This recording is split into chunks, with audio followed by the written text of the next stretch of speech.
യഥാർത്ഥത്തിൽ 2025 American president Donald ട്രംപിന്റെ മണ്ടത്തരത്തിന്റെ വർഷമായിട്ട് തന്നെ പ്രഖ്യാപിക്കാൻ മാത്രം ഒരുപാട് ഇത്തരം മണ്ടത്തരങ്ങൾ അദ്ദേഹം ചെയ്തിട്ടുണ്ട്.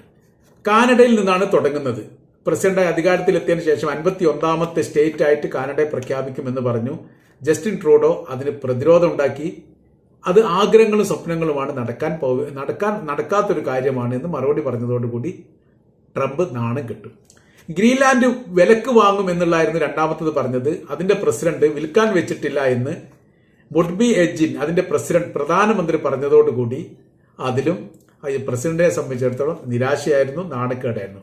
ഗസയിലെ ടൂറിസ്റ്റ് കേന്ദ്രം ഉണ്ടാക്കും, അതിൽ ജനങ്ങളെ മുഴുവൻ ജോർദാനിലേക്കും ഈജിപ്തിലേക്കും മാറ്റുന്ന അടുത്ത വെടി പൊട്ടിച്ചു. ജോർദാനും ഈജിപ്തും അത് സ്വീകരിക്കുകയില്ല, പലസ്തീനികൾ ജീവിക്കേണ്ടത് അവിടെയാണ് എന്ന് പറഞ്ഞതോടുകൂടി അവിടെയും മുട്ടുമടക്കി. ചൈനയ്ക്ക് നികുതി വർധനവുമായി ബന്ധപ്പെട്ട പ്രഖ്യാപനം വന്നു. അതിന് സമാനമായിരിക്കുന്ന പ്രഖ്യാപനം ചൈനയുടെ ഭാഗത്ത് വന്നു. 15 മുതൽ 25% അമേരിക്കയുടെ ഉൽപ്പന്നങ്ങൾക്ക് നികുതി പ്രഖ്യാപിച്ചുകൊണ്ട് തിരിച്ചടി നൽകി. ഫ്രാൻസുമായിട്ടാണ് പിന്നെ ആയുധ സംബന്ധമായിരിക്കുന്ന വിഷയത്തിൽ ഉടക്കി നിന്നു. അപ്പോൾ ഫ്രാൻസിന്റെ ഇമാനുവൽ മാക്രോൺ അതിശക്തമായിരിക്കുന്ന മറുപടി നൽകിയതോടുകൂടി പിന്നീട്